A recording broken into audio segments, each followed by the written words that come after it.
recording? Oh, there you go. Barry's just chilling. Hello, everybody. It is time for another episode of the Kungpaokenny Podcast. It's like the third episode. Today, we're moving away from League of Legends. We're not talking about that anymore. Today, I'm bringing a very special episode. We're going to be talking about competitive Pokemon and Pokemon in general. Today, I have a lot of my friends with me. So I'm going to go around and I'll have you guys introduce yourselves. Let's start with you, Jared. What's up? Yeah, hi. I'm Jared. I'm a UBC student. I've been playing Pokemon since I was a kid, competitively for 5-6 years, really in the last year though. Not much else to say. I mean, I feel like you guys probably moved away from League to try to get less sweaty, but I think you're going to be surprised how sweaty Pokemon actually is. Get real sweaty. I'm already sweating right now. Okay, let's go with you, D. Hi, I'm Dimitri, also UBC student. I've been playing Pokemon since 2nd grade, and I got into competitive in around 5th grade, so like 10 years ago almost. And then I started playing VGC, which is like the official competitive format, in 2014, and I've been playing ever since. I've been to Worlds a few times and done pretty well. I really like Pokemon. Right? Yeah. Okay. Let's go with you, Brendan. Hello, Brendan. Let's just establish that we're all from UBC because I don't have any other friends, guys. Come on, let's not put that. Fair. Oh shoot. I've been playing Pokemon since I was probably 11 or 12, so probably around the same time as D, maybe 2nd grade. Yeah. Started with Pearl and just kept playing nonstop. Yeah. And I haven't even gone into competitive until 6 months ago. Well, actually no, less. Probably less.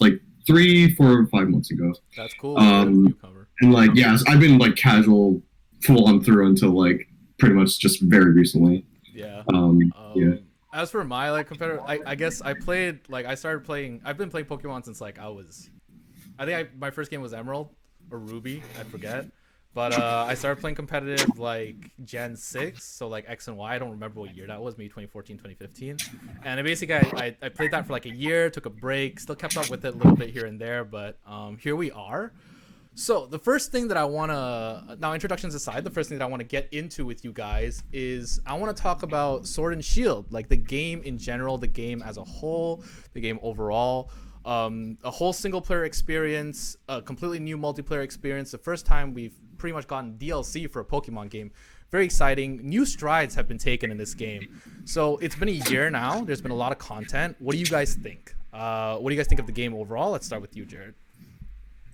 Yeah, I mean, my opinion is, I want to preface by saying that I'm really, really enjoying Sword and Shield, and overall it's been one of my favorite games to dive into. And I mean, I have 525 hours on my file, which I actually think is probably less than the other two guys, but it's still quite a lot. So, that being said, I have very mixed feelings about Sword and Shield as a whole. I guess going back a little bit into context, we haven't had a home console Pokemon mainline game ever, I don't think. I mean, there's been a lot of spin-off games like Colosseum and Gale of Darkness, but we haven't had an actual main series, in the style of Red and Blue or Gold and Silver Pokemon game on a console. So this was something that the fans have been asking for since the beginning of time, since the beginning of the series in the late 90s. So the expectations were definitely high, and the Switch is great because it's a hybrid, so it people who prefer to play portably can do that. That being said, I think you can just see a lot through Sword and Shield in terms of the actual game, that it feels pretty rushed. Graphically, it's in my opinion underwhelming. You don't play Pokemon for the graphics, but it's kind of ugly at times, to be honest. And in terms of the story and the actual sort of progression of the game, a little lackluster in my opinion. That being said, the actual Pokemon designs are top tier in my opinion. They've been really, really, really strong. A lot of cool characters. Stuff that I could see them doing really, really strong moves with franchise-wise in terms of merch or the anime, etc. And yeah, I had a really good time just diving into everything. The DLC has been dope, and I'm sure we'll talk more about it, but so I'll hold off on the DLC and just keep it kind of in the main game for now. The wild area is kind of the last thing I want to talk about, which is, for anyone who doesn't know, there's kind of a general large area through the middle and upper part of the map that you can kind of free roam around in with camera control, which is new to the series. So instead of being gridlocked, kind of bird's eye view mode, you're actually able to use the camera right stick to look around, and there are Pokemon roaming around in the wilds, and you can actually interact with their models and whatnot. and it's definitely the highlight of the game in my opinion, and it's probably the future of how the series or the franchise is going to look, based on what we saw with the DLC. And we'll get into that later, like I said. But yeah, the wild area was a big win, and I just think it's something that definitely sets apart the game from past games. Okay, so more on the single experience. D, let's go. Yeah, I think Sword and Shield are weird. I think they took a lot of good steps for the franchise, but I don't think everything was executed perfectly. One thing I really appreciate about the single player in these games is overworld encounters, which actually started in Let's Go Pikachu and Eevee. But I think it's been such a huge improvement not having to deal with like random encounters and stuff, being able to see stuff in the overworld. I think it's a really good change, and I think in the future, if they stick with that, there's a lot of nice potential there. Unfortunately, in the overworld, the game is kind of ugly, which isn't a big deal personally. I don't really care. I think the battles look really nice still. But yeah, I think, and then the story's lame, but like I also don't really care about that. I think where the game really succeeded is in terms of like the multiplayer and the competitive, like the new raids, the VGC formats. Like they made it so much easier to get mons. I think Sword and Shield have taken a lot of really good steps. I think in the future, when they have more time to polish the games, I think we're in for a treat. Okay, sick. Okay, so I'll definitely be saving a part to talk about the multiplayer experience and DLC, as Jared said before. But let's get your thoughts, Brendan, on the game itself. So yeah, okay. So like Gen 8 has probably been one of my favorite gens in terms of Pokemon design, because honestly, other than Gen 4 and maybe like 5 or a couple of others, like I think Gen 8 has like some of my favorite Pokemon of all time. So you got like Dracozolt. I love Dracozolt. Like Dracovish is funny, of course. Like if it's just a head on a on a thingy. Like I love Gen 8. Like, but the biggest problem for me is definitely the wild area, just because like I cannot tell you how many times I've gone through the wild area and suddenly something would spawn in front of me that I could not possibly react to. Like with human reaction time, it's impossible to see. I think you just need to get good, bro. All right, you know what? That's also a fair point. But it's just, I'm kidding. Because it's just like, oh, hey, look, there's a Pokemon I want to catch. Oh, wait, Onyx appeared in front of my face. Like, okay, I'm gonna have to waste a minute of my life just saying I want to run away. And it's like it's like inconvenient at first, but then like the more you get into those encounters, just like, oh man, this is annoying. So you got that. But then you also got like, because like the way the wild area works is that when you go online, you can see everybody in the world playing at that location. So because of that, the Switch just kind of chugs and just like, oh, how the heck do I load this many things at once? So what you ended up getting is just like reduced frame rate, which is bothersome to say the least. Like I just want to have a smooth experience. That's why for the entirety of the single player, I played offline. Because I did not want to bother myself with just like, oh, I accidentally mashed A because I wanted to speed up on the bicycle, and I instead talked to like some rando. It's like, oh, cool. Sure, it's a waste of my time, but like, great. But then like, if you were in every other area that's just like, like a route, like nobody can spawn there, it's just NPCs and yourself, that was completely fine. Like I had no problems with that. That was really fun. I love the rivals. I love the gym leader designs. Opal's my favorite gym leader from Gen 8. She's sick. She's like a gym leader where it's like, the gimmick of your gym is like you have to answer quiz questions, and if you answer them correctly, you get a boost on your stats, whatever it is. And one of the questions is like, how old do you think I am? And and the options were 87 and 13 or something like that. And then if you answered honestly, because she's an old woman, if you said 87, you would have gotten a drop in stats.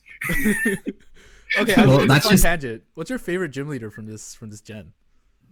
Honestly, probably Opal. Like she's just really funny as a person. What about the rest of you? I liked the gym. I wasn't as stoked on them as Brendan was, but I think my favorite was probably Raihan, because they implemented double battles, which is the official competitive format, and they do some tricks with like weather and stuff like that. So it was kind of cool. The actual gym itself was, I'll be honest, kind of lazily done in terms of leading up to the battle, but they do double battles. They use weather mechanics, and it's sort of like a cool segue into potentially like some kids or new players getting to experience that format in a way that they might not otherwise. Yeah, I totally agree with Jared. I was so happy when I saw that the last gym was doubles. Like, oh man, it made me so happy. I wish everything would change to doubles. Like, it's so much I fun. actually forgot that it was doubles. Yeah, and he had like cool stuff. He had like weather. I think he used like a sand team. It was really cool. Okay. Oh yeah, because he had Flygon, right? Yeah. Yeah. Yeah, the dragon, Oh, yeah, dragon yeah, tide. I Just forgot vaguely about remember, that. yeah. Jesus. Okay, Yeah. anyway.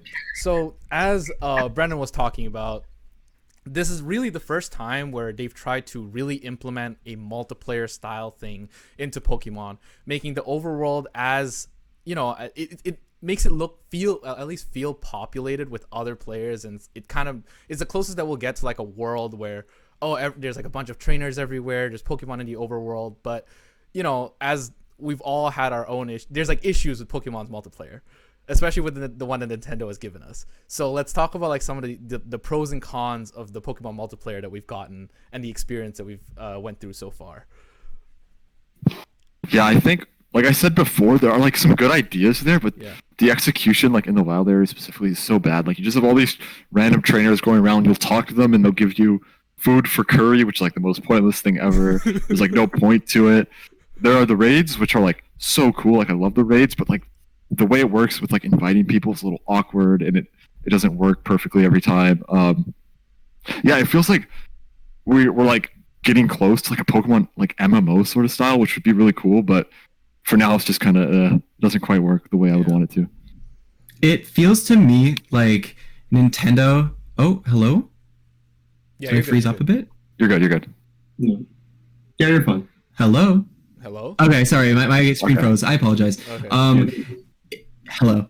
Hi. Okay. Yeah, we're good, we're good. It, Keep going. I can it say- feels to me like Nintendo has this impressive ability to overcomplicate their like UI, UX, and online multiplayer like connectivity features. And I see this not only in Pokemon. Like Smash is a really notorious example as well. The only real Nintendo game that I could say has decent online in terms of like not being super annoying to get in is probably Mario Kart. But Animal Crossing with the airport system, they're all pretty brutal. So I just felt like, and we'll talk about the DLC, and this is the biggest problem with the DLC, spoiler alert, is the new raid mode in there is just like so difficult to reliably get into a raid with your friends, Yeah. which it shouldn't be. And they use like a link code system, so you like match up a code. So it's an 8-digit code, let's say 1, 2, 3, 4, 5, 6, 7, 8, and then your friends do the same code, and then you connect at the same time or whatever, and you link up.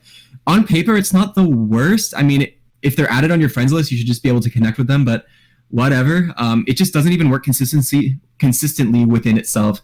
But no, in terms of the multiplayer like experience as a whole, and not the competitive scene, but just the actual features, as Dimitri said, I think raids are really a big win with, you know, the replayability of these games. And I don't mean like restarting from the beginning. I just mean, you know, continuing to play forever. And they do a good job with just adding a lot of raid content over time. Something that a lot of people don't realize about these games, and especially a lot of competitive players like don't need to care about, is that there's actually been raid updates every couple of weeks pretty much since the game launched. So for example, recently there was a Halloween raid sort of update, where there is these event dens that kind of pop up sporadically, and they have sort of ghost type or spooky related Pokemon.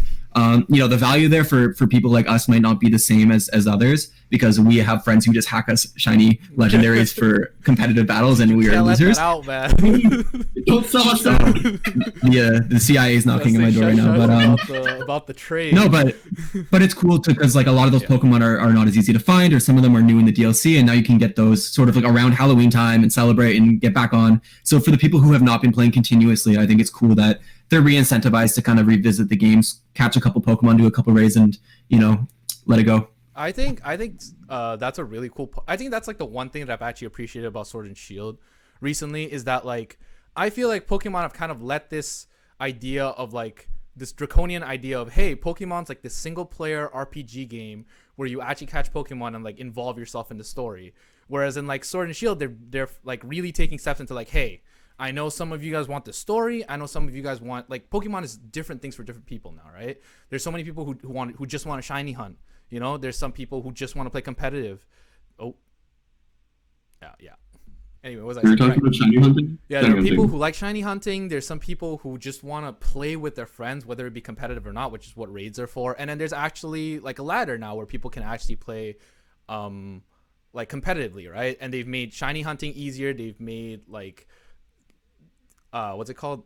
Breeding Pokemon a lot easier. I mean, unless you guys want like the 0 speed IV stuff, but like in general, it's become a lot easier. So I think they've kind of acknowledged that like, hey, Pokemon's there for different things. We're not just a single player RPG anymore, which is really cool in this generation that I think is happening.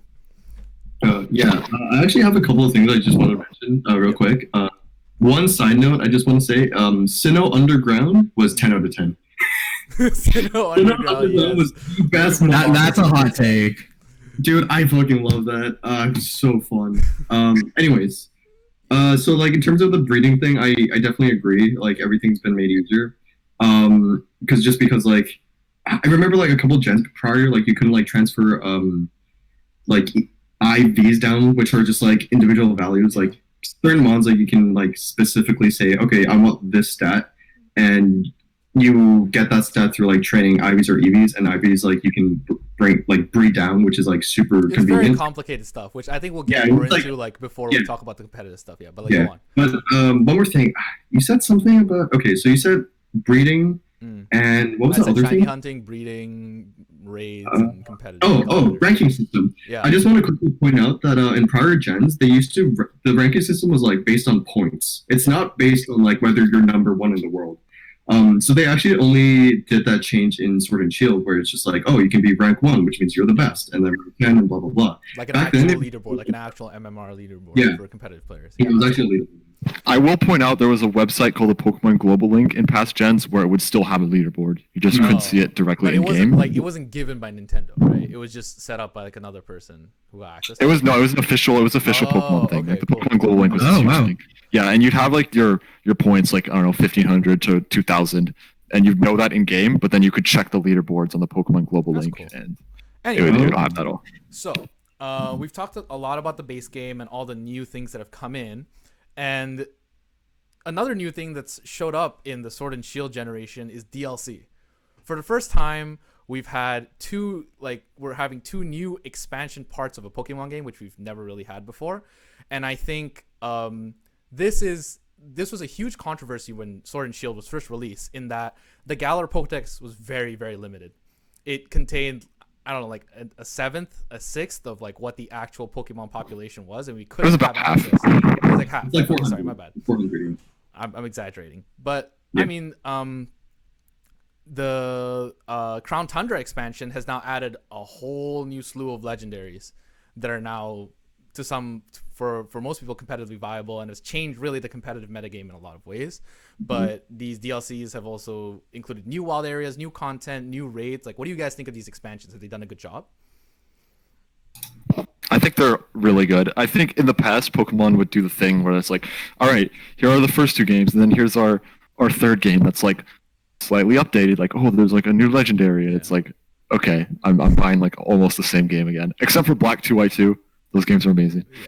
But I think the DLC was just like a better way to kind of accomplish the same thing. You're not replaying through the exact same story. You're still getting a whole bunch of new stuff and a whole bunch of new areas. And like some brand new Pokemon, which isn't something they would normally do within a gen. I really enjoyed the DLC. I thought it was really good. Okay. What about you? To build on that a little bit too, like I'm going to talk about this more when we talk about, Pokemon's place in the general sphere of gaming and esports and stuff. But I think like the biggest ticket item for Game Freak and the Pokemon Company that they've been focusing on, and I hope they continue to, is accessibility. Not just for the competitive side, but just for everything. So a good, facet that we haven't really talked about is pricing. And the DLC package, I'm in Canadian dollars, but it's roughly like $40. Yeah. Versus a new game Canadian is around 80 before tax. 60 US. So it's, we're not playing the whole same game again.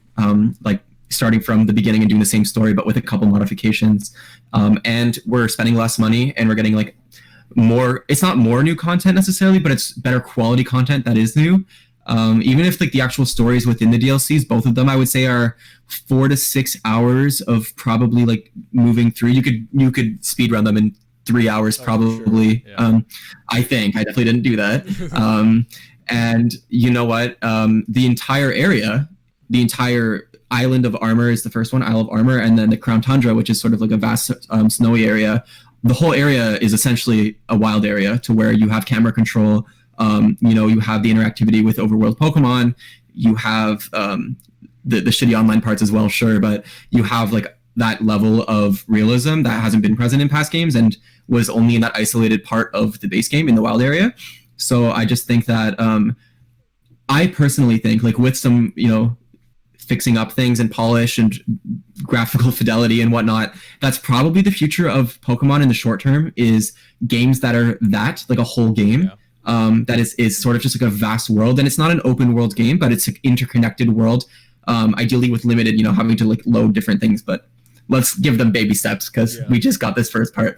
And I think that's really exciting, especially, if they continue to build upon the successes there. And I think the DLCs are sort of like a glimmer of what that future could look like in a way that's a little bit more of a contained experience. And they're able to like put some new content in that was exciting and able to keep you in. And like I said before with the events, like, you can buy the expansion pass. And I know, Kenny, you kind of did this where you bought the expansion pass and then like forgot about the game for a while and then revisited it.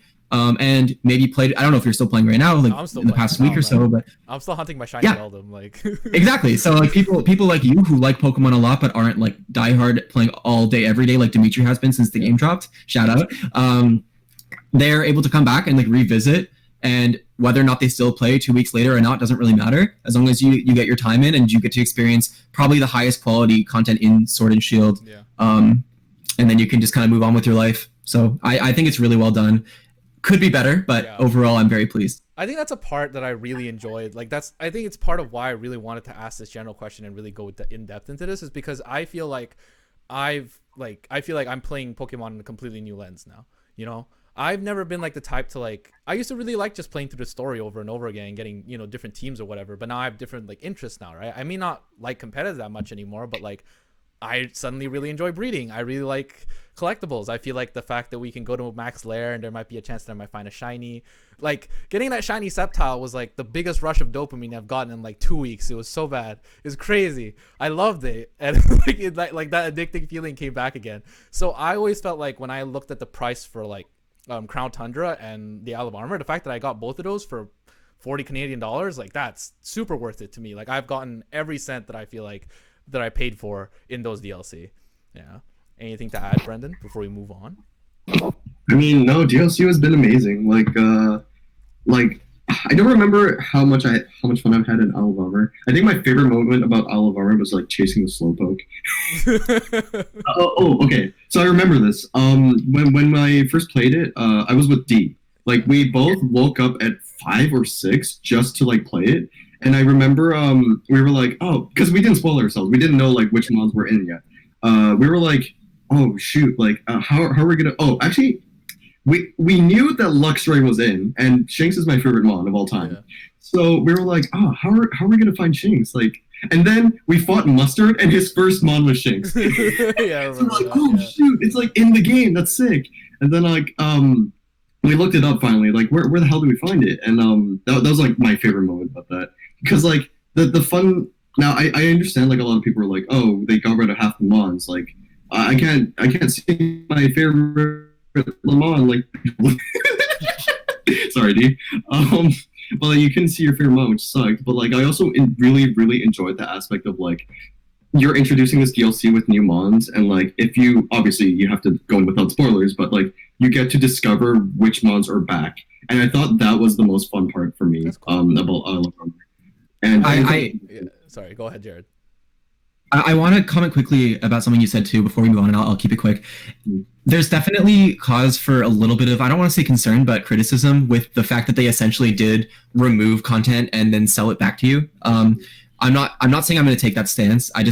We're all super big Pokemon fans, so I want to like keep this conversation a little bit more objective and say, a common criticism of the DLCs is, like Brendan said, one of your favorite moments of the DLC was getting one of your old favorites back. And that's valid. And that's the same for me. One of my old favorites came back in Isle of Armor as well, Sandslash. I was super excited. And then I thought about it. I'm like, okay, but like this not should have been in the base game because they're entitled to make any design decisions that they please, in my opinion. But it's not really anything new. They've kind of just like done this thing where they like make you forget about something and then like put it right back in front of your face. And we're all just like babies, like grabbing at toys, like, you know what I mean? The only so that's something to think about. I'm not trying to like make a discussion out of it. The only other thing I wanted to add before you move on, just in case people aren't aware, is that the second DLC also added a new game mode called Dynamax Adventures, which is sort of what you alluded to in catching that shiny Sceptile, Kenny. Where essentially essentially it's just like a kind of like a raid, like 4 raids in a row with random Pokemon. It's a little more challenging with legendaries at the end you can catch. I won't go into all the mechanics, but it's been a really refreshing way to get people back into the game, and to sort of reestablish a sense of longevity, like in 2020 holiday season that wasn't there. I would say before Crown Tundra. Like Isle of Armor was fun, but I think the average fan who isn't competitive probably put it down and moved on. Whereas like Crown Tundra, it's like you can be hunting legendaries for honestly years if you want to. There's a lot of content there, and it's refreshing. It's well done. So I just want to give them a shout out for coming up with something new and creative and multiplayer, even if it's hard to connect with your friends. I think Dynamic's adventures have definitely been like one of my favorite parts. It's actually decently challenging. Like even with all of us, it's really decently challenging. So I think that the overall thing that I would like to say probably is that like if you haven't played Pokemon in a while, I think now is the time to maybe give it a try. If you can spend the money, please go ahead. I think there's like a bit of a stamp of approval from my side. Anyway, so now that we've talked about really the base game and what most people expect from a Pokemon game and what they might get, we're gonna go like a little bit further into a part of Pokemon that's a little more niche, which is like the competitive side. And there is a lot of sweat to this side. I promise you, there's a lot of sweat. It's honestly like when I first got into it and I didn't really understand it, but when I really got it, it's honestly kind of like a card game. I don't want to say it's a card game, but there's a lot of thought involved. There's a lot of I mean, you can find the base idea of a Pokemon battle and just think about like, what if I brought that to like 100% and like really pushed it, like being the most efficient that we can with it. So the first thing that I would like to ask is, how'd you guys transition from just being a normal Pokemon gamer to like an actual competitive Pokemon player? What was your experience? Well, I had a probably a pretty unique experience. There was a game on the Wii called Pokemon Battle Revolution, and it was actually a really difficult game to just play through casually. Like there were like different arenas, and like the later ones were actually very difficult with in-game stuff. And there was also Wi-Fi matchmaking, which was a first for the series. And so I was just getting wrecked by people online, getting wrecked by the game. And I was like, wait, what am I doing wrong? Like I'm using good Pokemon. And I eventually just like through the internet figured out like, oh, there's like these IVs and EVs and natures, and they all do these different things to affect the Pokemon stats. And the stuff I'm using is just like really bad. And so I learned from that, and that's kind of where I started, which is all the way back in Gen 4 now. And then ever since then, I have not looked back. I'm in. Just like before we move on, like a quick refresher, maybe I'll provide a bit of a rundown. A lot of competitive Pokemon is about getting the best Pokemon possible. You're breeding the best Pokemon possible, and that usually means getting a correct nature for it depending on what you want to do. You know, you might want to get more HP, a higher HP nature if you're going defensive, maybe a higher attack nature if you're going offensive, stuff like that. You also want something called individual values, which it's kind of like eugenics. You just kind of like roll the dice and you keep breeding Pokemon until you get like a good one. And you literally just throw out the bad ones. Yeah, and you throw out the rest. It's kind of fucked up, but like don't think about it too much.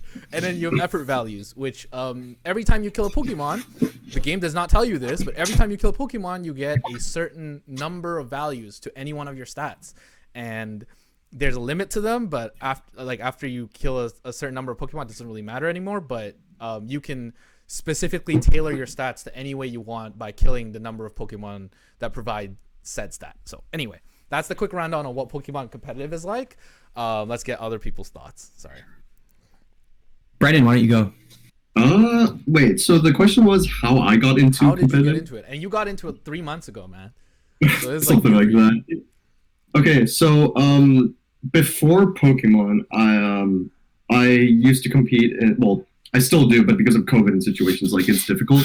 I competed in Super Smash Brothers Melee, and it was like I'm ranked here like in BC, and like I've always enjoyed competing. It's kind of strange for me because like competing kind of goes against my nature. Like I don't like conflict, I don't like arguing, but like competing is like really different for me because like competing is like I want to do what I think I can do. Like I want to do my best and not have to like, you know, like it's more of like I want to improve myself. Like that was the biggest thing for me. So like I was like competing in Smash and like I did that for a long time. I still want to do it for a long time. But because of COVID, like everything was moved to online, and I kind of like I really miss the like you sit down in front of a like CRT, which is a TV for Melee. Like really the big chunky ones, like the really old ones. And like I really miss the like I sit down next to a person and we don't talk for a while, we just play for a bit.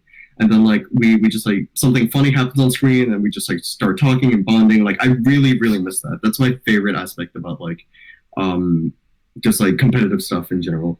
But because of COVID, like I wasn't able to really get that anymore. However, my friends here on campus, they do Pokemon, which is like, oh, that's cool. Like I played it casually. Like I think I know what's up, kind of. Little did I know. There's so many things like that I had to learn. Because like what happened was I used to shiny hunt. Like I shiny hunted a lot of moms, like 6 boxes worth, which is stupid. Like nobody should ever do it. I do not recommend it. You are. Brandon, how many hours is on your file? Okay, it capped at 999 a few months ago. It caps? Yeah, it caps. You capped no one normal would know. Nobody normal would know that. Yeah, You capped your time? What did you do? So when I was It's in game. You can check on the Switch profile still though. yeah, Does it actually say 999 hours? so Yeah. in-game, it's Yeah, 999. I did it on a few different Pokemon games now. Yeah, but in game it caps at 999.59. Yeah. So like so yeah, it's like it caps, and I remember this. Like I was shiny hunting, and I was like, oh, I wonder if it's gonna cap. And so I waited a couple minutes, but it just didn't move. And I'm like, oh, okay. So I think like in total, my in-game hours is like 1,500-ish, maybe like, something like that. Like I'm just giving you a hard time because shiny hunting, for anyone who doesn't know, is the process of, let's say, hatching eggs of the same Pokemon for sometimes days or longer. And Different breeds of eugenics. yeah, definitely. and yeah, it's just for We're trying to get like a slightly different color palette. Yeah. Yeah, that's the only difference. Like there's like it's complicated. You do like Masada method stuff to bring it down to like 1 out of It's 5 like, Yeah, that's a whole other conversation I think we'll spare. Brendan. Sorry, Brandon, you were still talking. I just wanted to give you a hard time. But so like I used to shiny hunt a lot, and like because I was like preparing I was always interested in competitive Pokemon, but I was never like motivated enough to actually like dip my like try my hand at it. So I just like shiny hunted for fun, and then I forgot exactly what happened, but like when Series 5 came out, I was just like, back then I used to make meme teams with D for fun, because like memes are funny, right, or whatever the fuck. So we made a team that involved Porygon Z, which is now one of my favorite mons of all time because it looks wacky. But like the team was Porygon Z and Stunjourner, and like Stunjourner has this ability called Power Spot, which boosts its partner's attacks power by like 1.5 times, I think. Yeah. You can correct me if I'm wrong. 1.3. Oh, 1.3, yeah. So it's like, and Porygon Z gets this ability called Adaptability, which boosts its stab move by, instead of 1.5 times. So if you have if your mon has an attack that is the same type as it, then it gets a boost by 1.5 times. But with the ability Adaptability, it goes from 1.5 to 2. So I was just thinking, oh, how much raw damage can I output with this duck? Because it looks like a duck. And like ever since then, it was just like playing online, like getting like understanding the mechanics, and I thought they were all super interesting. Like I could not stop like watching D just play on my like projector, and we spent hours. Like he would like try to explain everything he was doing, and I'll be like, I kind of get it. Like it's not completely right, like because there's just so much thinking. It's actually really complicated. Like it's a very complex game. It's People very. don't... Yeah. Anyway, Jared, your turn, buddy. Yeah, mine is less detailed than kind of both of yours, but I kind of had 2 like competitive awakenings for Pokemon. One actually for competitive singles first, which is very much like lesser known and appreciated format of Pokemon because it's not supported in official tournaments by the Pokemon Company. But there's sort of a community they kind of live under the umbrella of something called Smogon University or something like that. And it's sort of like a community-made game mode of 6v6, 1v1 kind of style. And I got into that quite frankly just from content creators that I enjoyed watching uploading that content. So people like Shofu, if you guys are familiar, were uploading competitive singles back in the day, and I found him through like rap music stuff, just because that's what I would be Googling when I was 12 or 11. It was when Black and White came out that I got into all of this. So I think something really important to mention, and definitely for people listening, if you're interested in competitive Pokemon, is the presence of a beautiful, beautiful application called Pokemon Showdown. Pokemon Showdown is essentially a battle simulator that has been created by the community. and has been alive for years now, to where you can build Pokemon teams and all that stuff that, you know, Kenny sort of washed over before about getting optimal stats and whatnot, even the shiny stuff, if you're really into it, you just plug it in and it takes 2 seconds and you have a team. So you can download spreads from the internet, you can do all that stuff. And I'll get into the accessibility stuff more later when we talk about esports. But basically, I got on Showdown, I started playing singles, and I did that for a couple of years, and I had a good time with it. Kind of forgot about it. Played maybe, you know, once every time a new generation would come out, I'd play a few weeks of Showdown here and there, and then I'd kind of put it down.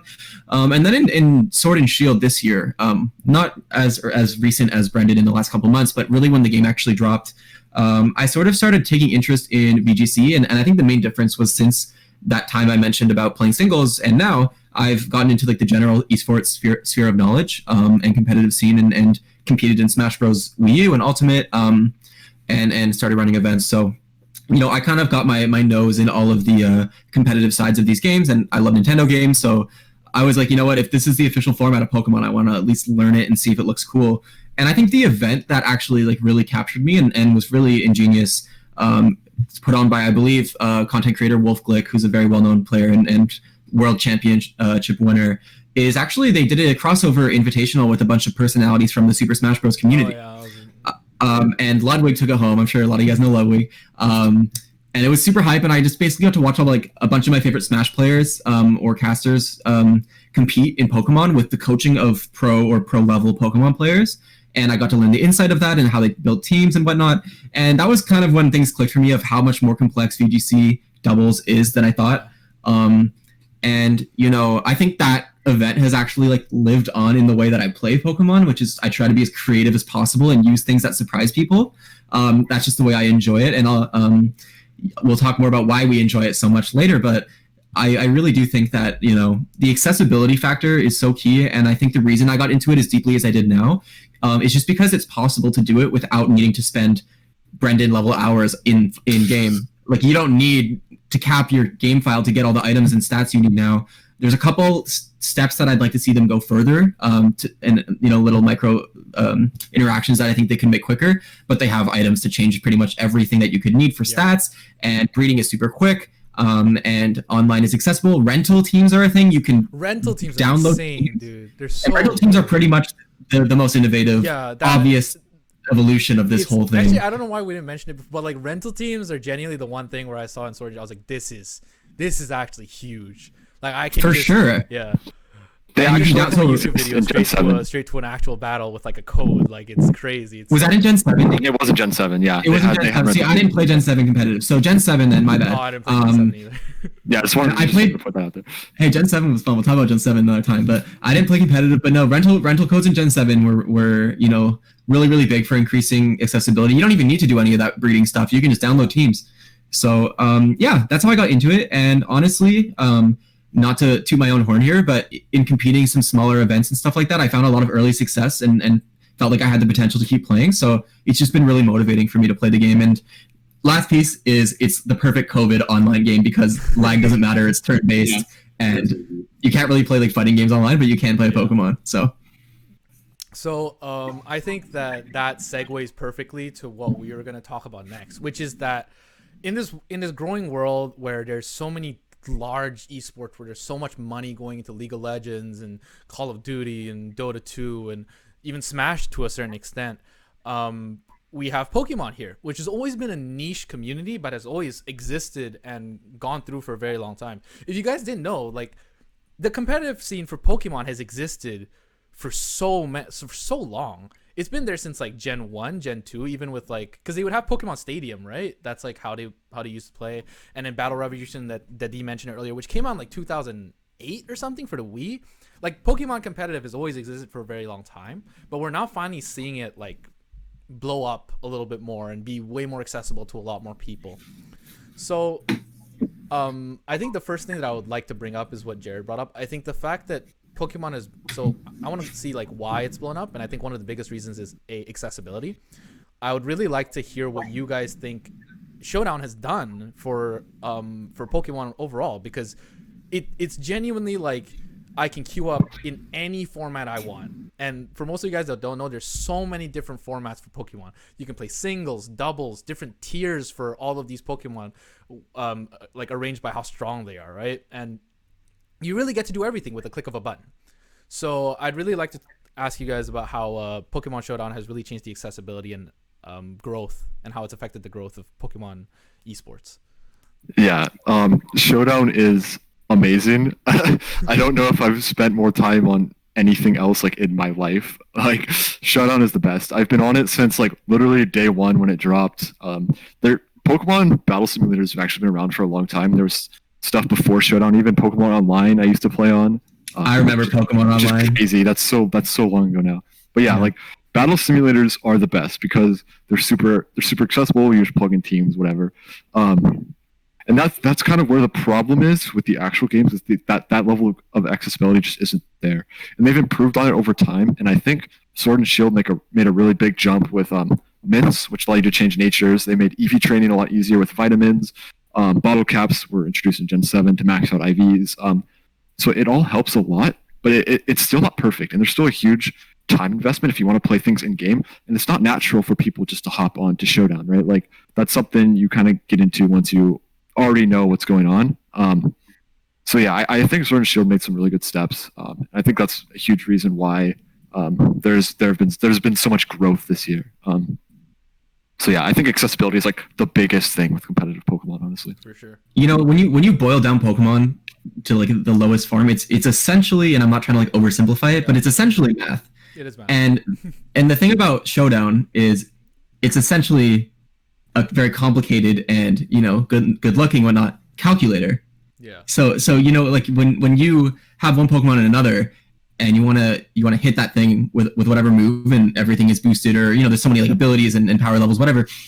It's how much damage is that going to do when you sort of factor in that offensive power and the defensive power of the other one. Yeah. So when you want to like really like grind Pokemon, you don't need to be in game and load up a game and watch all the animations. And I love those animations and I love the style of Pokemon. Don't get me wrong, but there's an option in Showdown to skip to the end of the turn, and the turn just like flashes, because at the end of the day, all it's doing is running calcs, and then it just ends.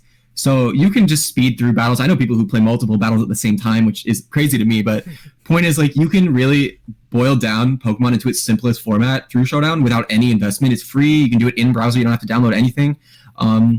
It's not as well known as I think it could be. You know, it's pretty well known within the sort of more try-hard esportsy communities of things, but a pipe dream would be like the Pokemon company acknowledging it and promoting it. That would never happen. But if that did happen, you know, that would just be like a wet dream for all competitive Pokemon players of how crazy the scene could explode. And then the last piece of it, really, this isn't to do with Showdown, but or you know what, I don't want to jump ahead. Actually, I'll let Brendan talk, and then we'll talk more about like worlds and stuff after. Okay, yeah, I'll get it. Honestly, I feel like you guys covered pretty much everything I want to say. Okay. Well, I think I just want to hit. I just want to hit one more thing on Showdown. Like Jared briefly mentioned it, but like if there was like an official Pokemon battle simulator, like if Pokemon just like bought Showdown or something. I mean, it's nice that they allow Showdown to stay up anyway, even though, because they could probably take it down. I don't really know how it would work there. But if there was an official Pokemon simulator with official tournaments on it, like I feel like the game would just explode. It would be amazing. Like for sure. Literally the thing I want like most out of like anything. That'd be amazing. I think that like if Pokemon was, and I think we're starting to see it, like it's getting bigger.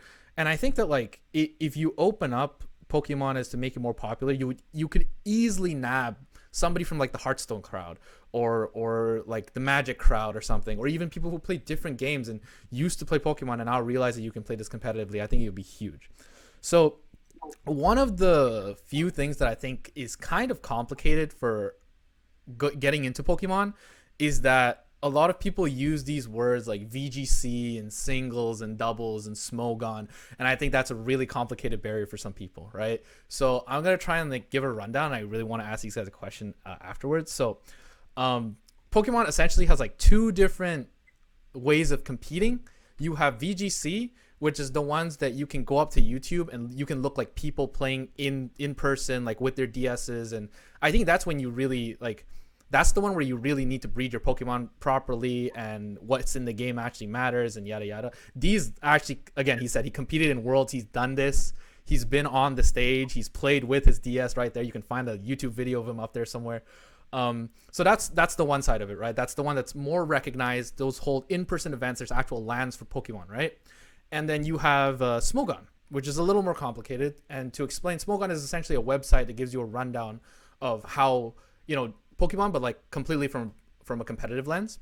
And what they do is that they decide with their own board of people, I guess, to divide Pokemon into tiers, right? So you might have seen like OU and UU and NU. So it's just saying that like all these different Pokemon, some of them are really good, some of them are really bad. Just think of a tier list, and all the Pokemon get slotted into there, right? Can I chime in really quick? Yeah, it's actually just usage.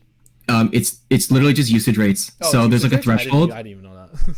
Like there's discussion that's had about banning certain things from certain tiers, but the base of it's overused, underused, like that's what OU and UU stand for example. So the Pokemon in overuse aren't necessarily going to be the strongest; they're just the most used. But it's obviously over time it balances out to what is probably the strongest. And then the committee will actually decide to ban things in public forums and stuff like that. Okay, cool. So what I'm saying is that there's a very large and very developed Pokemon meta that might be a little intimidating for some people to get into. I honestly, like, I've participated in it before, and now I'm still facing the same thing where I'm like, do I actually really get back into competitive? It seems really complicated. So like, do you guys think that, like, I think if you had a choice, what do you think the official like way to, like, obviously VGCs seem as the more competitive way, but like give me your arguments as to why you think one is better than the other, or what you would be in favor of. Okay, so I am a hardcore doubles fan. I think doubles is just objectively a lot more interesting and way more fun to play. There are so many more options per turn. Like if you think about singles, it's like, all right, I have 4 moves and I can switch to one of my 5 mons. That is it. Those are your only options. And then doubles just increases that by such a big factor because you're doing like the same thing twice. And I think there are a lot of interesting combinations. There are plenty of moves that only work in doubles. Lots of moves have different effects, like they might hit multiple Pokemon or hit your partner, which doesn't even apply to singles. So I think just like doubles is so much more dynamic. And I like VGC a lot personally, it's specifically 4 versus 4 in doubles. So you have a team of 6 Pokemon, and then you choose 4 to bring to each match from your 6.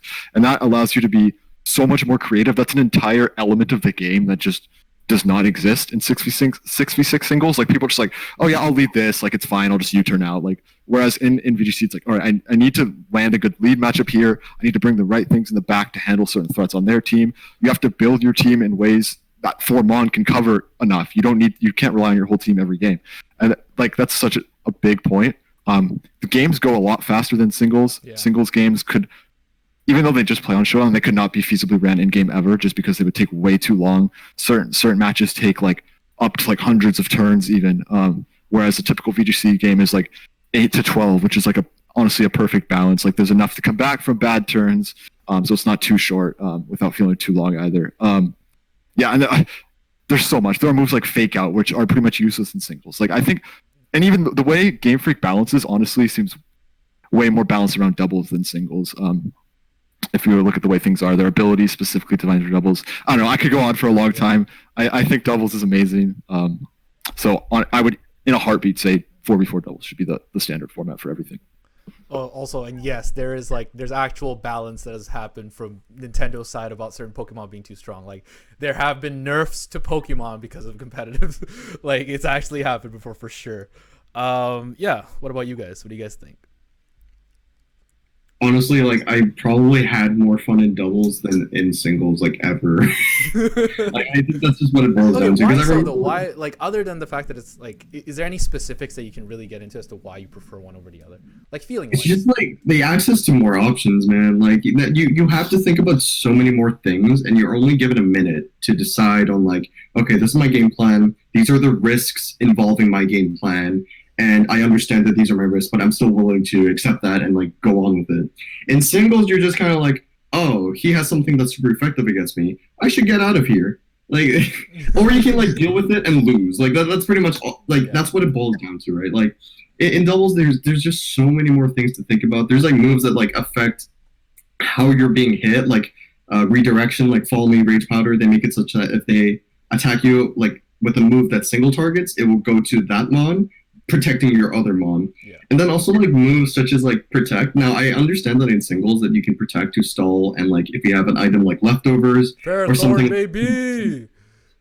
Yeah, you can like get health back and like improve your longevity. But then like in doubles, it's just like there's just so much more to think about. I really enjoy the fact that there's so many more things to think about. But yeah. Doubles has this really, I'm going to be a little dramatic here. It has this beautiful relationship between the two Pokemon on your side that are sitting next to each other, because they're able to interact with each other, and you're able to really mess around with strategy in a way that is just not possible in singles, because quite frankly, there's nothing next to you. So not only is there a lot, I'm not a math genius here, but not only is there exponentially more like options as to what could happen every turn, because there's different targets that you could attack. And not only are there moves that interact differently or maybe only even work in doubles, but to put it bluntly, I mean, one of the most popular sort of basic easy-based strategies in VGC this year is activating your teammate's weakness policy. A weakness policy is an item that when you hold it and get hit by a move that's super effective against you, then your attack and special attack effectively go up 2 stages, which is very significant. So, for example, a lot of teams will rely on this by putting a Pokemon that holds a weakness policy and then another one next to it that can attack your teammate and then activate that for you. So it's a very simple strategy in the context of the greater competitive scene, but I think to a lot of people who don't play competitive Pokemon or have never seen it, it's a very like foreign idea that you might attack yourself. And I think that's like a really nice gateway understanding as to like the amount of limitless opportunities that are there for team building in doubles. And I think team building is really where I love to talk Pokemon, because you can pretty much take any Pokemon, and Brendan talked about the abundance of options in doubles versus singles. That being said, I do think that you guys are like not fully acknowledging the amount of depth to singles, and I'm not a singles player by any means, but I watch a decent amount of it still. And things evolve very rapidly. Tiers change all the time, and the reason tiers are changing all the time in terms of usage is because people experiment with things and realize how good certain things are against other Pokemon. I've seen massive tier changes years into the format for singles, and that's just a reflection of how people can really like find depth in that. I think my main argument as to for why you should play doubles instead of singles, VGC specifically, is not because I think it's objectively more fun, even though I do. I agree with all of your guys' points about why it's more fun, and I love it way more personally. But I've talked to a lot of really competent players on both modes, and they just prefer singles, and that's cool. I think it's more because if you're interested in playing Pokemon competitively and you want to put that time into it, and I don't mean to win necessarily or to be the best or, you know, whatever, Pokemon puns aside of being the very best, I think there's like a level of value that's had in investing in the format that's supported by the developer that you just can't quite get from a purely grassroots thing like Smogon and singles. Again, full love to those guys, but there's not much potential for a singles player to like find a pathway to success through it. And I don't mean about like making money or something like that, though you could. I mean, content creators are big in singles. It's just there's nothing like Worlds. There's nothing like changing formats by the Pokemon company. There's nothing like or the balance of the game is like you guys said, based around changes in doubles. Mm-hmm. So for example, a Pokemon like Aegislash, who was nerfed, that was done in accordance with its presence in doubles, not singles. It was good in singles too, don't get me wrong. It was busted, it was banned. Oh, it was. But like that's maybe not the best example, but there can be other examples of things happening in the doubles side of the world that then affect you in singles in a way that's maybe not ideal, because that's not how the game is balanced. The game is not balanced with your mode of competitive play in mind. I'm not discouraging people from playing. Yeah, Dynamax, the actual main mechanic of Generation 8, Dynamax, had to be banned from singles completely because it just didn't work. Like, it was just too powerful. In doubles, it's actually quite compatible, but in singles, it's just overtuned because the Pokemon in front of you is too big and he eats you up. So that's a very simplistic way to look at it, but I just can't really imagine how frustrating it can be to play singles and find that the mercy of game design and whatnot is out of the control of the mode that you're interested in playing, if that makes sense. And, you know, VGC is just like, the quality of production is there from streams. I remember Oceania Invitational this year I watched when I was on vacation, which is a huge tournament held by Pokemon in, I think, Australia, or something like that. And it's like, Pokemon is there, and they've got the Pokemon merch, and they've got the Pokemon people, and they've got the real Pokemon, and it's just a good-ass time that, unfortunately, singles events just like, can't really look like that, because where's the money, right? So here's the thing that I want to bring up. Oh, yeah. There's one last thing I wanted to chime in on this before we move on. I think how it goes for a lot of people is they play through the main game and it's singles. And so that's just what they default to when they start to play competitive Pokemon. I did. Lots of people do. You're just like, all right, singles. That's how Pokemon works. Yeah. And like, it is hard to make the jump from singles to doubles because it is honestly a completely different game. So I think a lot of people just start with singles and then it's hard for them to transition. It's like, they're like, oh, I don't like VGC. It's just because they don't really understand it yet. Yeah. So I really wish in-game was doubles so more people could experience it. But yeah, unfortunately, a lot of people just kind of get set in their ways and just keep playing singles. So I don't actually want to move on from this topic. I think there's so many interesting things and we have a bit of time, so like I want to get into it a little bit more. I think the one thing that I would like to say that like D brought up is that like genuinely the meta in Pokemon sometimes feels very open. I like, and you know, that's something for me that's like really interesting because to be honest, when you guys think about it, the strong Pokemon in game that you get from the single player experience usually kind of transfer over to like what is strong in the meta. But like there have been worlds winners in different tiers that have used completely new Pokemon that just throw them in and like you had no idea that this was going to work like this, but it worked so well. Like as an example, I don't know what year it was, but a guy ran Machamp with like wide guard and that was like a huge deal. Nobody's ever run that before. It's like it caught people off guard. I think one of the world's like Masters winners literally ran Pachirisu in one of his world's wins. Like that's a huge, like nobody runs Pachirisu in a normal game or even in like the actual competitive side. So there's actually a lot of diversity that you can see. So I want to use this section to try and get more people to whoever's watching this to maybe try and get more into doubles. So I want you guys to give me your favorite interactions that you guys have seen that you might think is cool that might convince other people to get. I know Jared brought up like weakness policy as an example, but if you guys have specific interactions that you find super interesting, please like give them to me right now. I think and help convince people. So there is this move called Ally Switch, and it's very. Anyway, that's all I have to say. I'll let Dimitri go first. All right, okay. First quick thing I wanted to mention. You mentioned the world's winning Machamp that happened in 2013 in the seniors division by a fellow UBC student, Hayden McTavish. So really? Him, yeah.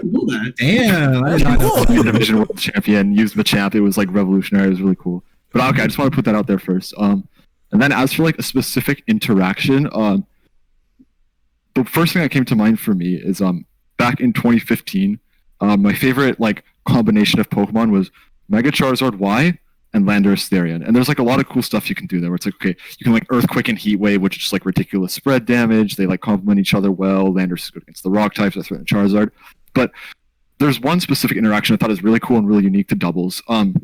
So opposing Landorus was really common in that year. And they would usually run Choice Scarf and they'd have Rock Slide. And that would just destroy Charizard, right? It's faster, just outspeeds Rock Slide. So something I would often do is I would lead with my Charizard Landorus, protect my Charizard, use knockoff with Landorus. I knock off the Choice Scarf from the other Landorus. Now my Charizard outspeeds. I can Heat Wave, just kill it. It was just like a really unique combo. And I also ran Rock Tomb on that Landorus as well, which could do similar things against monsters that were just faster, like Terrakion, which is a faster Rock-type Pokemon than Charizard. Protect, Rock Tomb, then I can Solar Beam the Charizard, or Solar Beam the Terrakion and just kill it. So like that's something very unique to doubles, and it's something that I kind of made a whole team around, just like a unique idea like that. I think stuff like that is just so interesting. It's so cool. Yeah, just to add to that, I think the one thing that a lot of people don't see in like competitive Pokemon that is actually more common, like there's a lot of tech. A lot of people run Protect. There's a lot of status effects that you want. Like I think most people can get through a Pokemon game without ever running a single status thing. You don't have to run. You just run 4 offensive moves. You press buttons where it's super effective and you're good, right? But there's just so much more depth because there is stuff like Ally Switch and Protect and Rage Powder and all this stuff. Anyway, continuing on. Jared, what's your favorite interaction? Yeah, I don't have like a like end all be all favorite interaction, probably just because I have less experience in the actual VGC formats compared to someone like D. But I just think my favorite part of like my favorite interactions are ones that really offer me a lot of payoff for the prep that I did before a fight. So a very recent example that you guys already know where I'm going is I built a team very recently around a Pokemon named Uxie.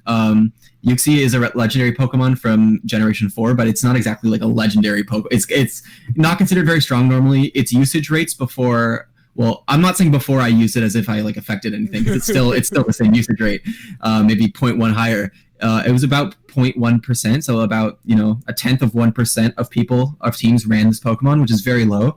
But just from digging and looking at Pokemon that I enjoyed, and thinking about what was strong right now, I was like, okay, this Pokemon stats and move pool actually make a lot of sense for a specific type of team. I'm going to build it. And then I built it, and then I was laddering with it. I was actually streaming it, and I got up to like top 300 on the ladder with that team, which is higher than I'd ever gotten with any other team. Like that's top 300 on the global ladder, which is pretty high. Like the people I was playing against were probably a lot more experienced than me, but they just didn't know how the hell to deal with this random Pokemon that I brought. And any interaction where that Pokemon, like, for example, and we're going to talk about the meta soon, so I won't go too in depth, but there's a Pokemon right now called Glastrier. He's an Ice Horse, and he's one of the new ones, and he's very, very strong, and he's one of the best Pokemon in Trick Room because he's very, very slow and very strong. And that Pokemon smacked my Uxie with a max Hailstorm, basically its strongest possible option, and I was around half health, and most Pokemon would be vaporized by that hit at full health, let alone half. And Uxie just completely lived it fine, and we ended up like dominating that rest of that game, or maybe I didn't even win that game, but that interaction was really, really good.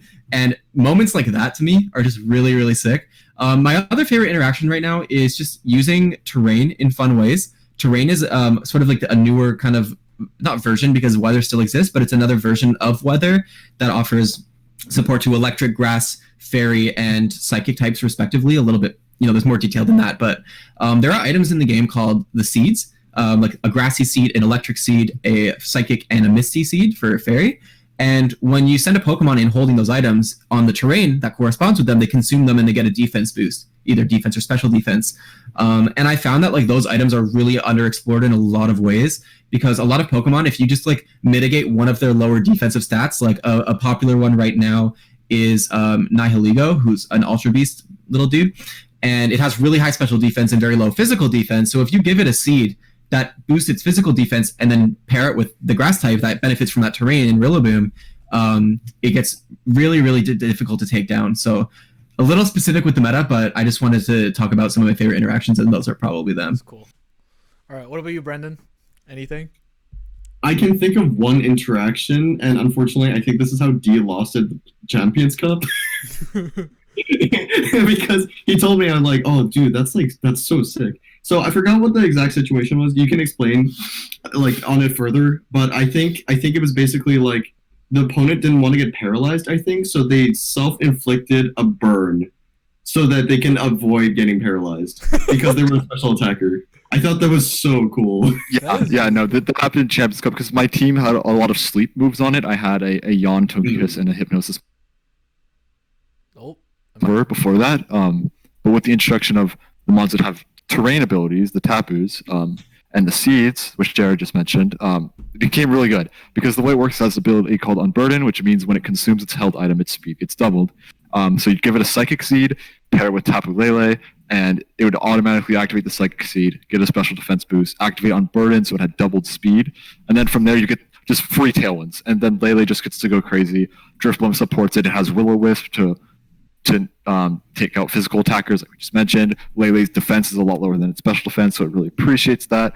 The Lele runs Taunt to prevent Trick Room from counteracting the Tailwind, and they just work together like really, really well. Like, listen to that. Like, that's how complicated it can get. I mean, I think it's really cool though. Like, it just means that like there's so many more interactions. I know you have a lot more interactions, Z, but like we're kind of like running on time, so I do. Sure, I'll stop with that. I do want to get to the last point, which is honestly probably the most nerdy part of this podcast. Oh boy! I think for most of you that don't play Pokemon competitively, this is where it gets real sweaty. So I would completely understand if other people tune out, but we're gonna talk about the meta, the actual meta of I think Series 7 right now, right? If I'm not wrong. Yeah, Series 7 VGC specifically, because we're talking about doubles. We've got a whole host of new Pokemon because Tundra just released maybe a month ago-ish. And so we have a whole new set of Pokemon to play with, a whole new set of legendaries. What do you guys think have been strong right now? What are some fun teams that you've been seeing that are like popular? I'll start by I'm not going to go in specifics, but there's a website called Pikalytics.com, and you can check the usage rates. I mentioned Uxie having a very low one. There's kind of 5 Pokemon right now that have been really, really the top 5, sort of undisputed in terms of usage. They are Tapu Fini, Incineroar. I might be out of order, but Tapu Fini, Incineroar, Landorus, Metagross, and Regieleki. I'm not saying that you use them all together at the same time, but those 5 Pokemon have pretty much been dominating. And even like 6 to 20 after that are all very, very strong as well. But those 5 have been top 5 usage with a pretty big gap after it in usage percentage. I guess I'll run through really quickly what they do, and very, very briefly is Tapu Fini is just sort of the go-to, one of the more go-to kind of defensive, kind of supportive ones. You can use it offensively as well, but it's just a really bulky water type with very high special defense and defense, and good special attack. You can run Calm Mindsets to sort of boost it up and sweep with it. You can run like aggressive items like a Life Orb or Choice Specs. You can run full support with things like Heal Pulse. It has a lot of versatility, and Misty Terrain is really nice for preventing status for your team, and weakening dragon types as well. Incineroar and Landorus I'll put in the same category of Intimidate Pokemon, where they're very good Pokemon at pivoting in and out and reactivating their Intimidate ability, which lowers your opponent's attack stat by 1, both Pokemon. So both of them have ways to get in and out really well. They're also both pretty... Well, Landorus is very very quick and has high attack, and Incineroar is very bulky and has a lot of versatility.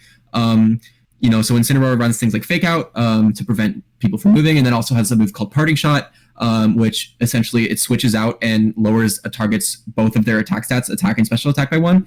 Whereas Landorus is quick and gets U-turn, so it can deal some damage, get out of there, and then you can bring it back in. Also, just very strong Pokemon in their own sense to do damage. Then Regieleki is the fastest Pokemon in Pokemon history. Highest base speed stat ever at 200, which is pretty absurd. So it's the new Regi Pokemon, a new legendary, pure electric type, and it has an ability called Transistor, which boosts the power of its electric type moves by 1.5 or 1.3. 1.5, I think. 1.5.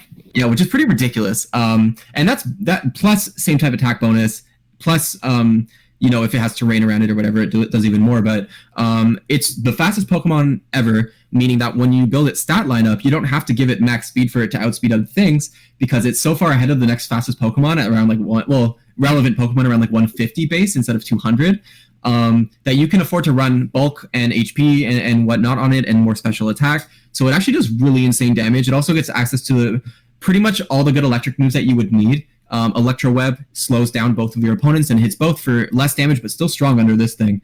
It has Volt Switch to get out of there quickly. It has Thunderbolt, its signature move. It has a lot of stuff. So, and it gets screens as well, so it can set up Reflect and Light Screen very reliably, which both prevent damage on your team for the next 5-ish turns.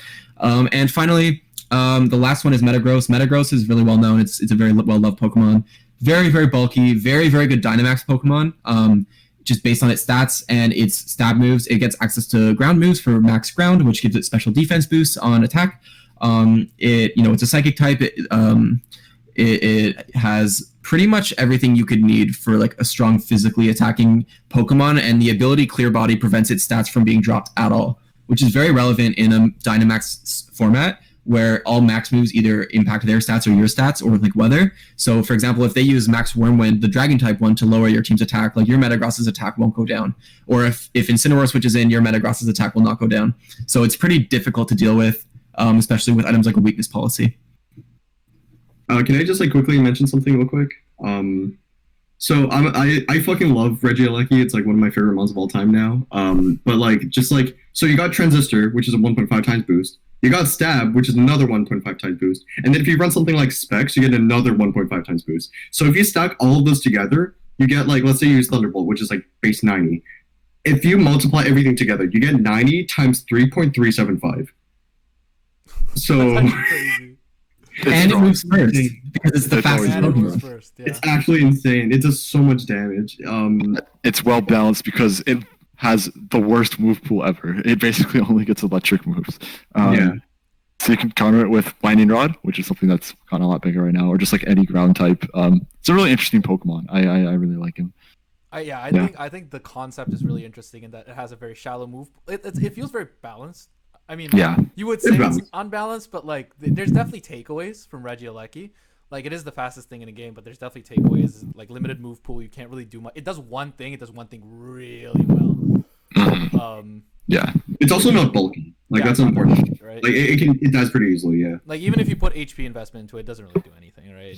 I'm sure. It just, You can in order to like balance it out, right? Like you never want to invest into speed just because it's so fast already. So usually you won't want to like invest into its like bulk in order to make it live specific things.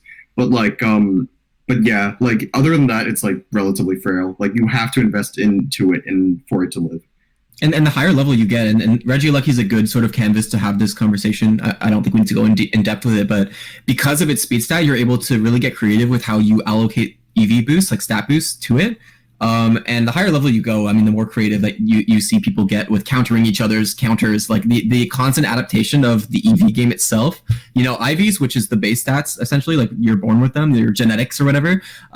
There's not really much reason, unless it's for a specific ability or you know, speed tier, to have them not be maxed out, with some exception, like attack potentially.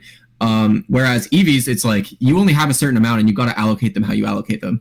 So Regieleki is nice because you can choose to, if you for some reason in a year the format's different and you need the physical bulk versus the general bulk, you can move its HP stat down to its physical defense specifically. Hypothetical, but I'm just saying this is where like the real intricacy of stat allocation comes in, and how so much of the battle is actually fought before you even get in game. So how do you guys feel about the overall balance of the meta? Like, this is a very general question. I get it. Like, it's very, you know, very like you can expand on it a lot. But you guys have played the series now for a bit. What like, how do you feel about the balance? Is it centered around a certain strategy? Is it centered around certain moves? Like, what's going on right now? I think it feels really well balanced right now.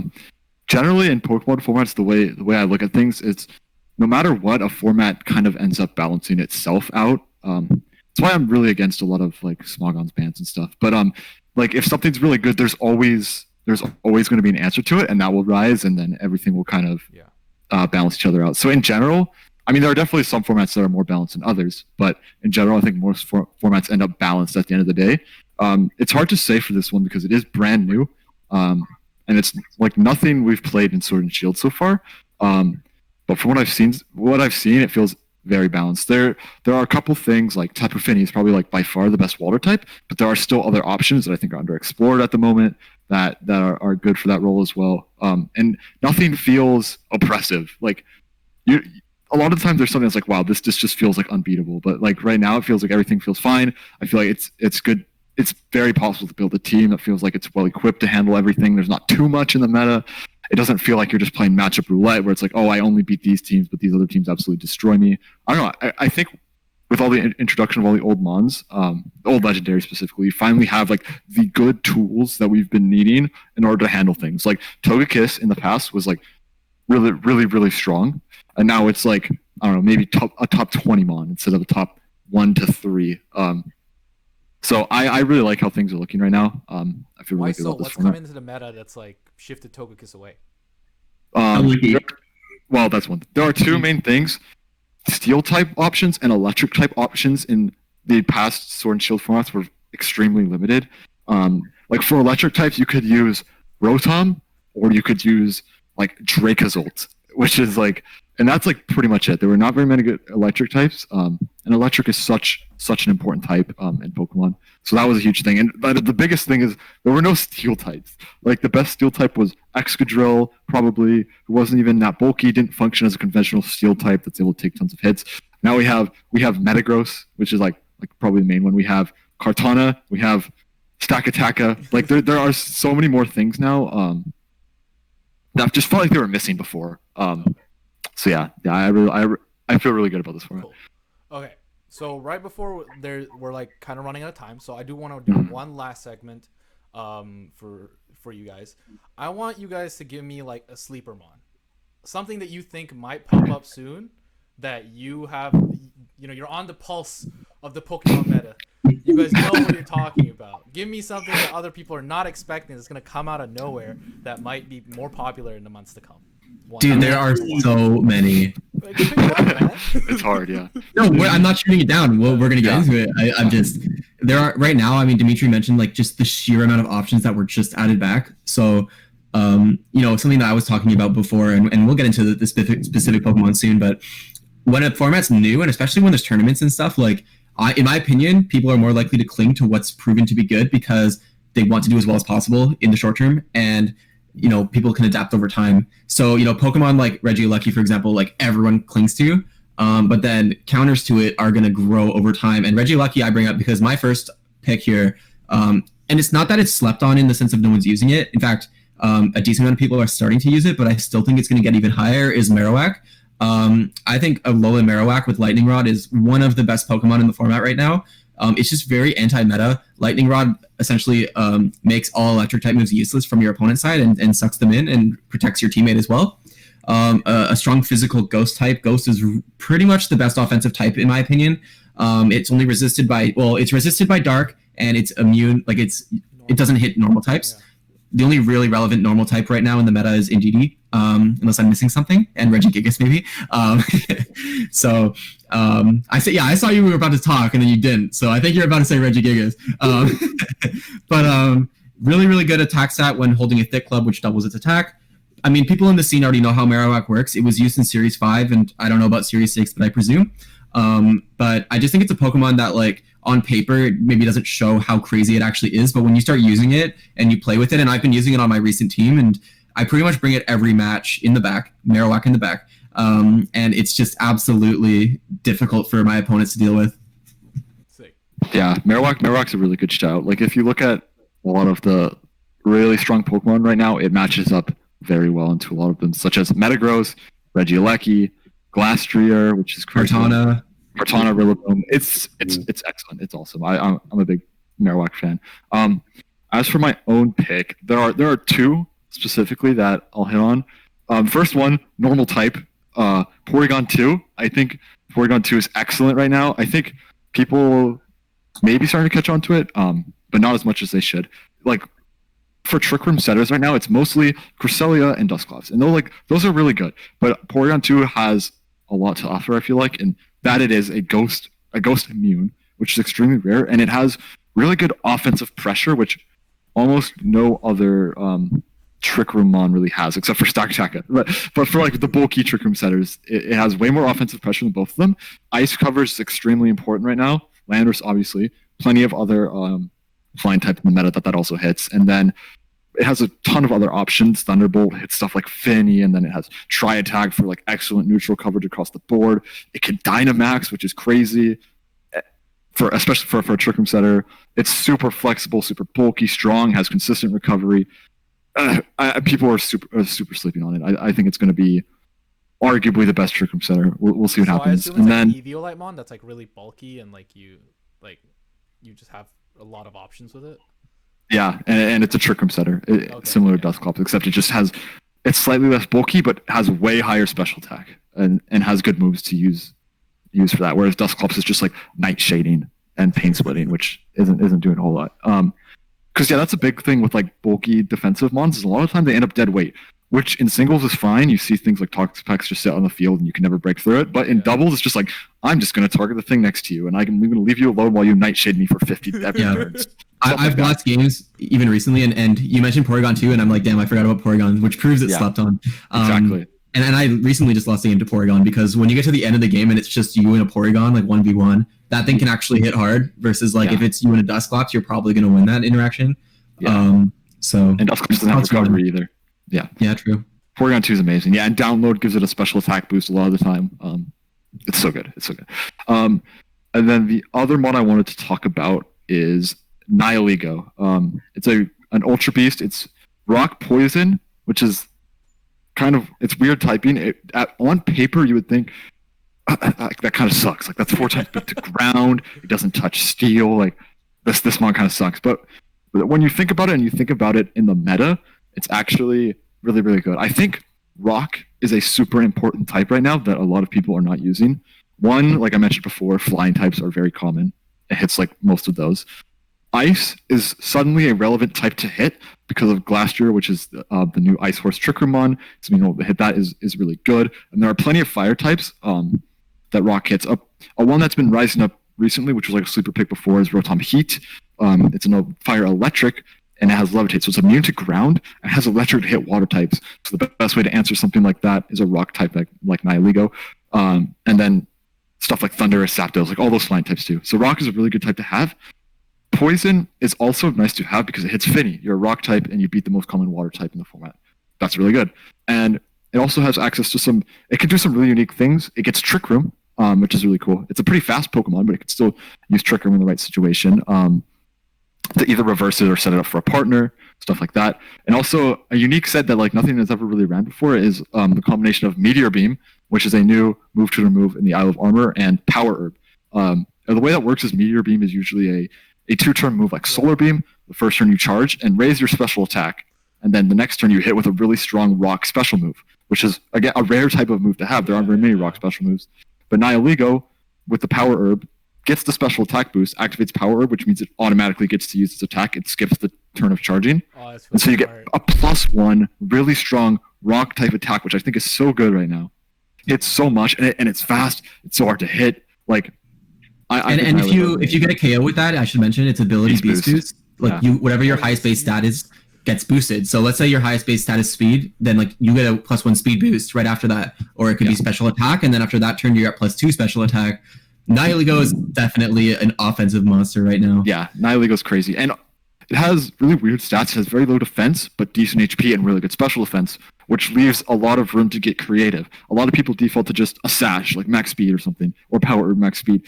But if you invest in the defense, that can really go a long way in making it an actually very bulky Pokemon that can Trick Room and do all this cool stuff with Meteor Beam, and it's getting special attack boosts. And it's got really good typing in the meta. You can max it. If it uses max Rockfall, it sets up Sand, which boosts special defense of Rock types, so itself, and it becomes like impossible to kill on the special side. Or it can max Ooze to give itself even more special attack boosts and its partner. I think it's amazing, and I expect it to pick up a ton in the coming months. But yeah, those are my 2 picks. Those are that's great. That was more than 2, dude. That was a complete. Nihilego and Porygon too. Yeah. Okay, what about you, Brendan? Dude, I'm honestly surprised that none of you have talked about how good Uxie has been. Oh yeah. I'm surprised, dude. That thing is insane. Because it's like what? Like defense and special defense are both 130? Yeah. Yeah, so it's like really bulky and it's like pretty consistent setting up Trick Room. Like I think I watched a stream and like I don't know if there was an instance where it did not get Trick Room up. There were a couple instances. So here's the thing about Uxie. There's a couple instances where you can't get Trick Room up properly without redirection support, which I didn't have on that team. But because no one knows what it's going to do because it's so slept on right now, that then it can reliably get it up. I think if Uxie became more popular, then you would have to like adapt a little bit to that because it's kind of obvious when you know that it's going to set up Trick Room. And things like weakness policy, Dynamax like Phantasm on it, Pult, or things like beat up strategies, it really hard loses to. And I got lucky when I was fighting those teams that they never targeted it. But anyway, not to be specific, I think it's really, really good, and I think it's the most underrated Pokemon in the format right now. I think it's really good. Really good. Yeah. For Uxie, the way I like to explain it, it's basically a Cresselia. Cresselia is an excellent Pokemon. It always has been. It's a Cresselia with less HP, but some very important moves. So like it's definitely outclassed by Cresselia for a lot of roles. But if you want an Imprisonmon or if you want a Yawnmon, it is basically a Cresselia that could do those things in exchange for a little bit of bulk and ice coverage. So it's a really cool pick. I'm a huge fan. All right, cool. Thank you guys very much. I think that brings us to the end of the podcast. That got really sweaty, but we went through it. It was really fun. I really appreciate you guys coming through and talking to me about Pokemon. I think we all had a good time today. So thank you very much. I'm signing out now. Thank you guys for coming through. Thank you. Peace. Thank you. Thanks for having us, man. All right, yeah, we're good. Thank you guys. Cool. Yo, let's melee. Sure. Nice. If you want.